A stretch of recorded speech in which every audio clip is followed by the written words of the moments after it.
Well, if England do get past Slovakia today, they will face Switzerland after the Swiss beat the defending champions Italy 2-0 in Berlin last night. Italy had just one shot on target and the holders bow out at the last 16 stage. So let's cross live for some reaction to Sky Italy's Filippo Benincampi, who's in Germany for us. Filippo, good afternoon. Commiserations.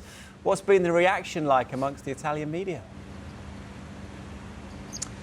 I had a very good afternoon to you. Well, it's a day of reflection and negative reactions on the national team who's been knocked out yesterday by Switzerland. The sad thing is, as I can understand by testing the mood back home, is that everybody saw that coming, was expecting that.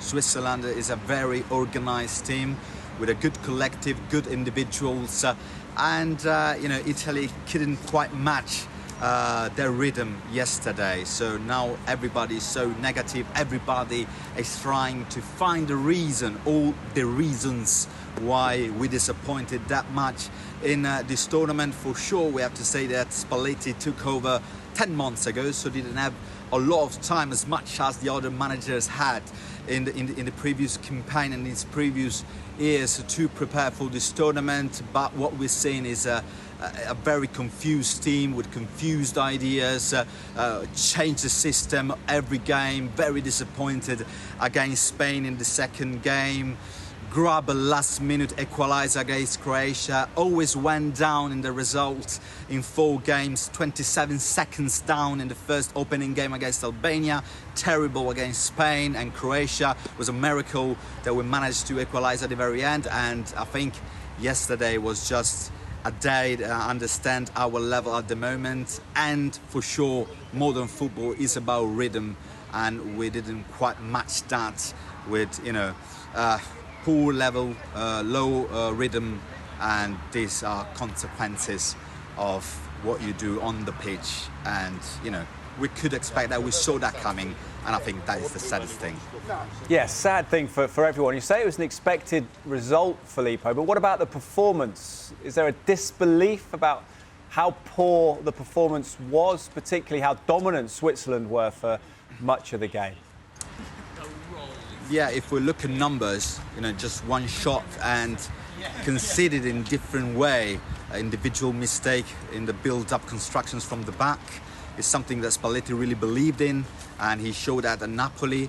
But the mechanism there was perfect, and here he didn't find that, and changed players sometimes. We still don't know how we played back 4, back 3, and who's playing up front. Scamacca was fantastic with Atlanta in the past few months. He won them the Europa League. He scored at Anfield as well, Brace, and playing fantastically. But then Retegui was started, the Genoa striker. So I think many ideas confused, and the lack of creativity was one of the main reasons why we've been knocked out. For sure, we got Pellegrini, who always was a good sub on, but few minutes for him.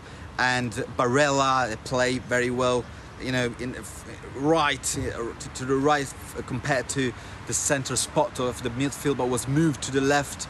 So every manager, every person in Italy is a coach, is the Italian coach. Our culture very well, but anyway, something more had to be done, I can say. But this team is nowhere near the one who lived those emotions back in 2021.